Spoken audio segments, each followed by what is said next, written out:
When Jeff Comes Home, Chapter 13. I had expected Brian to be scared of me after our stare-down game, but he had been his usual self the next day, maybe a little more subdued. He continued, in fact, to trail after me like a lost puppy, the same way he related to Dad. Rejection feels like home to him. Brian watched me constantly when he thought I wasn't looking. When I caught him at it, he would whip his head around and pretend he'd actually been looking at, say, Jack the Cat. He irritated the hell out of me, but the little conscience I had left told me that except for Connie, Brian irritated the hell out of everyone. Who cares? Life is hard. He's got to figure it out for himself. But how could Brian figure anything out when he spent his time sniffing after Dad, who seemed to regard him as something like a mosquito, or me, who wanted nothing to do with him? As if he sensed my thoughts, Brian came over to the couch I was slouching on. He stood in front of me, one leg crossed in front of the other, wringing his hands nervously. "What?" I asked sharply, then sat up a little. "Sorry," he smiled, a quick smile, and snapped right back off his face. "What do you want, Brian?" "Well," he took a deep breath. "I was wondering, do you want to play frisbee with me? I'm pretty good," he boasted, adding quickly, "Not like you, though. You're probably a lot better, but—" I sighed. "Frisbee? Where?" Brian's grin returned, still tentative. "Just out in the yard," he said. "Do you want to?" No, I did not, but I also did not want to spend any more time with him that involved close contact, and at least with Frisbee we would be outside, separated by the throwing distance, and he could get away from me, if he had to. "Okay, meet me out there," I told Brian. He clapped his hands once. "All right." Dad called to me from his office as I passed. I stopped, keeping one hand on the doorframe. "Going out to play Frisbee?" I nodded. "Would you like me to play too?" I stared at Dad, not sure what he was talking about. "Frisbee," he said hesitantly. "Outside." I closed my eyes for a moment when I realized that I had not been outside once without Dad since I had come home. "No," I said. Brian." I tilted my head toward the front door and rolled my eyes. "Yeah, he can be a pest, all right," Dad said, smiling. I felt guilty and looked around for Connie, hoping she hadn't heard. "He's not bothering you too much, is he? I can talk to him." "Dad," I started, not sure how to put it. "You can't fix everything for me." He didn't actually say that, he thought it. "No, it's fine," I said. He nodded quickly. It was sunny outside, not warm, but not freezing either. Brian stood under the oak tree in the front yard, clutching a bright orange frisbee. His smile when he saw me, waving and calling my name. God, is he really 11? Was I that young at 11? "Hi," I said, forcing a smile to my lips, coming down the steps slowly, a little scared despite myself. "Come on, Jeff, let's play." Brian flipped the frisbee at me, trying to catch me off guard. I reached up and snagged it, flipping it back to him lightly, happy that my toss was on target. "Throw it hard, Jeff," Brian yelled, running toward the edge of the yard, flipping the frisbee wildly back at me. It soared straight up in the air, landing behind Brian in the vacant lot.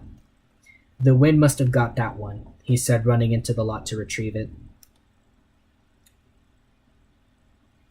"Yeah, must have," I agreed, straight-faced. Brian was hopeless at frisbee. He kept trying to throw as hard as he could, not understanding that frisbee required a certain amount of precision.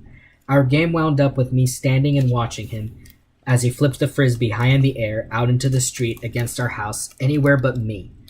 "Brian," I said finally, hesitating when I saw he was almost in tears, "look, I can show you a few things." "You don't need to show me," Brian yelled, backing up, clutching the frisbee. "I can do it." "But—" I shrugged. If he wanted help, he'd ask for it. I walked over to the porch steps and sat down. Brian watched me for a moment, then trotted over. "You're not quitting, are you?" he asked, his voice spiraling into a whine.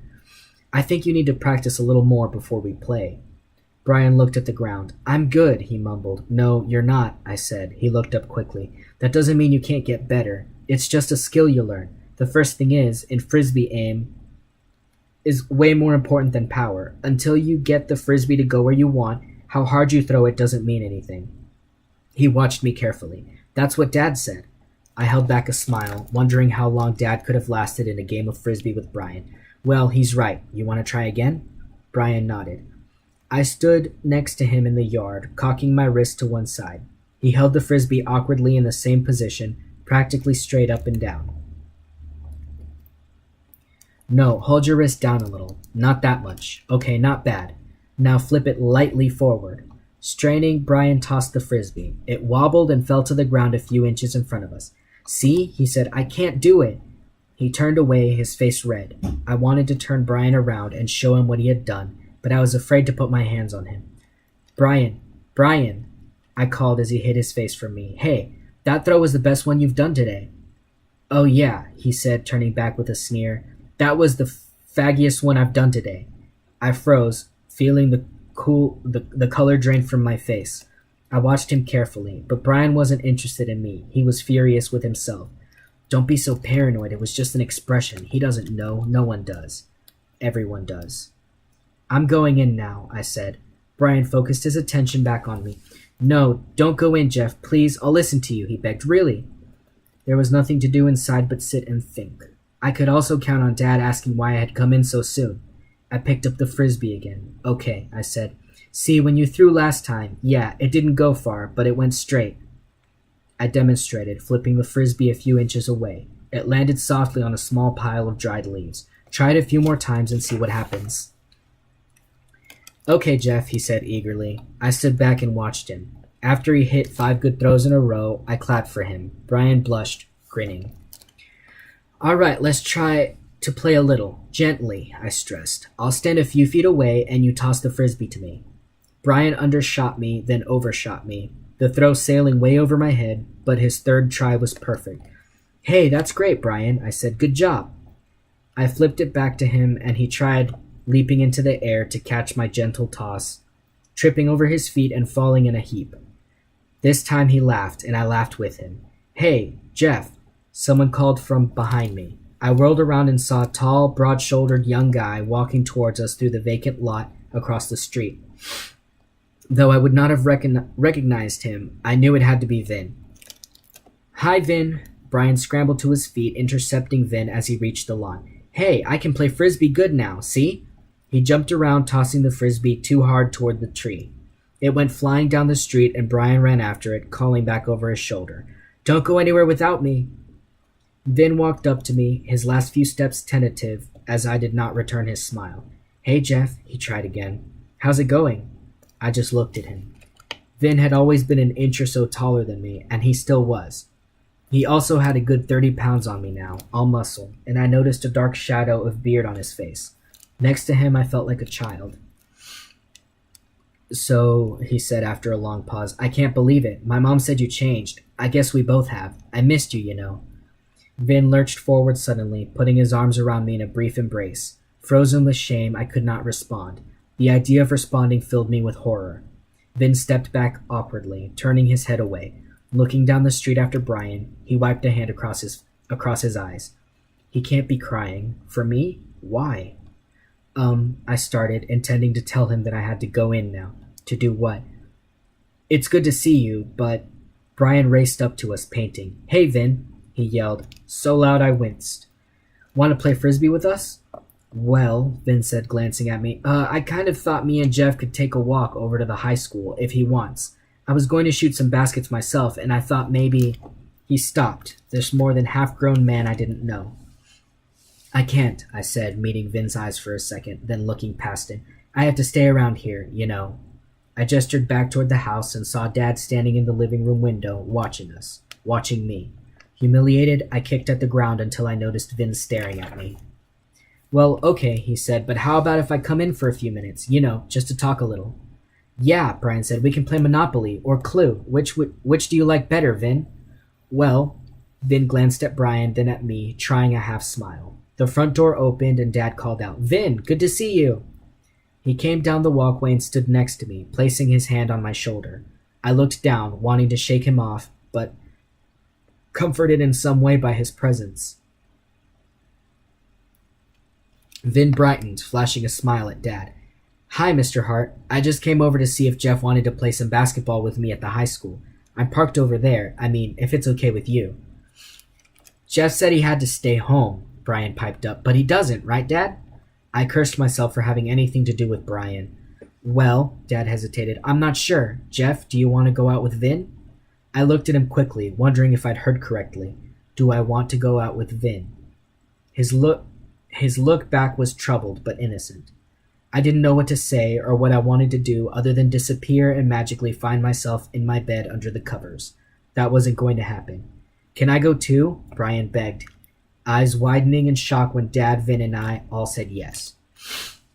Brian trotted along ahead of us, looking back every so often to make sure we were following him. I felt excruciatingly self-conscious. Vin had picked up on my nervousness. He was silent too, and he avoided looking at me. But his shoulders were back, his head held high, and he walked with an easy pride and confidence I envied. You said you were parked around here, I said as we neared the high school. Does that mean you have a car? Vin looked over at me, smiling. Yeah, a truck. My uncle helped me buy it. Wait till you see it. I didn't respond, more alienated than before. I did not even know how to drive. Hey, Brian, Vin yelled. Show Jeff my truck. Brian looked back at us, then ran ahead to a late-model red Toyota parked in the student lot on the edge of the Wayne High campus. I looked at Vin questioningly. I took Brian for a ride once, the first day I got the truck. He saw me driving by your house and he flagged me down. Your dad gave me this lecture afterwards. I guess Brian and Charlie aren't supposed to go anywhere without telling him. Unaccountably moved, I was able to forget myself for a moment. Thanks for taking time with Brian. Charlie, too. I know you talk to her at school sometimes. Vin frowned, nodding awkwardly. Oh yeah, that's nothing. Okay, but I appreciate it. Well, of course, Vin said, still frowning. I mean, we were friends, and I hope we can be again, and, this is too much emotion for me. I laughed, relieved. Me too. So this is your truck.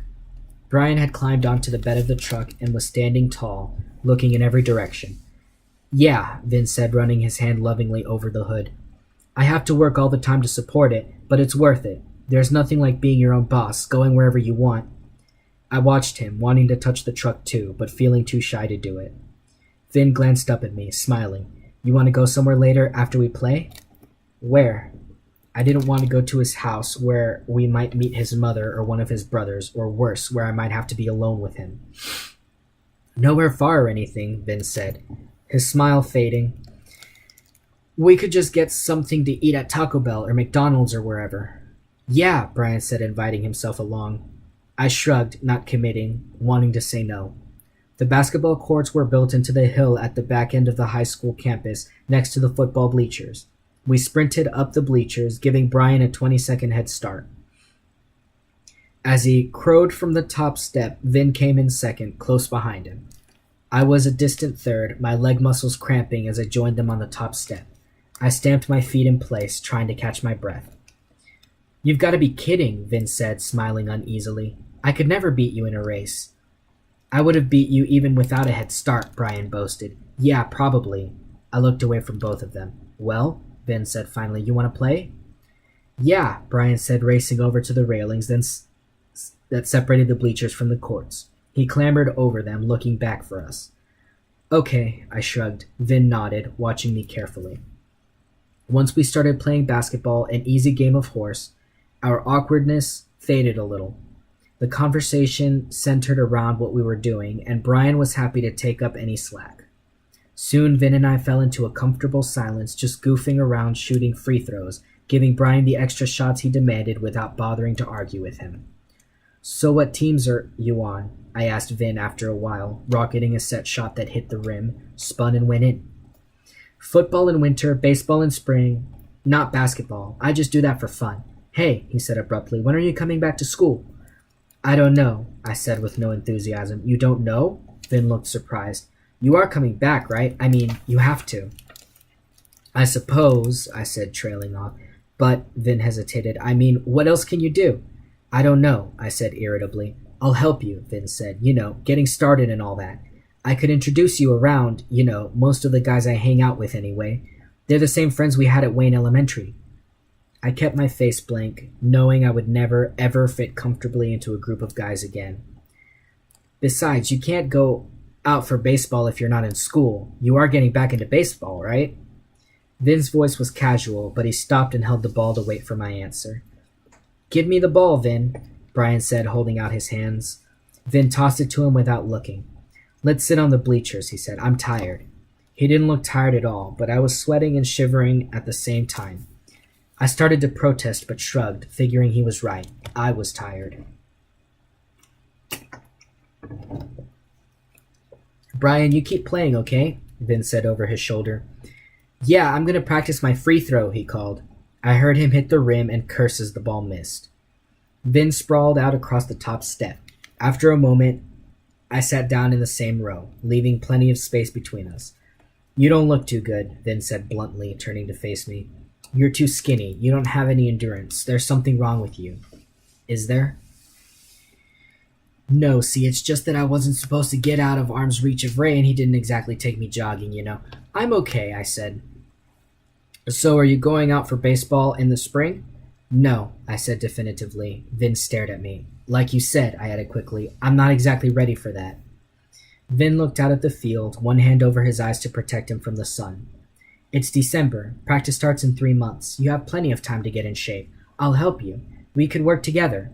I winced, but he didn't see. We've got a good team. I'm on varsity. You could be too, with your arm. What's the coach like? I asked, for lack of anything else to say. A hard ass, a jerk. He takes everything too seriously and thinks he's God. But he's a good coach. When I made varsity last year, he gave me a rough time, but it wasn't for nothing. I mean, he really tested me out. Found out where he thought I'd do the best and put me at third. I shrugged, listening to him, knowing I would never set foot on a playing field again. Don't rule it out, Jeff, Vin said. I looked at him, raising my eyebrows. Baseball, I mean. What's the point of not... I've had enough of hard-ass jerks, I told him, biting off the words. Realizing too late I had opened the door to other questions I did not want to answer. Vin looked at me cautiously. You're talking about that guy, aren't you? The one who kidnapped you? Yeah, I said. That's who I'm talking about. So they got him, Vin said, but his tone was questioning. I saw it on the news. He was following you or something in San Francisco. Yeah, I said abruptly. He's in jail, right? I nodded. He's going to stay there. I mean, look, Vin, I don't know much more about that than you do, and I don't want to talk about it. Sure, he said, backing off. I waited. Only, what? I said, my voice as cold as I could make it. Listen, he said, you don't have to answer this, but a lot of people are wondering, did that guy molest you? Here it was. The question left me unmoved. I knew what Vin wanted to hear, what he had to hear. He never touched me. He didn't? Vin hesitated, squinting at me. Okay, that's good enough for me. Oh, it's good enough for you, is it? I felt the distance between us. If you knew, Vin. I want you to come back to school. I have people I hang out with now, but that's all they are. They're not friends like you and I were friends. I shrugged. It depends on what my dad wants, I guess. He looked at me, disappointed. You'll let me know, right? Call me or something. Yeah, I said listlessly, retreating from him.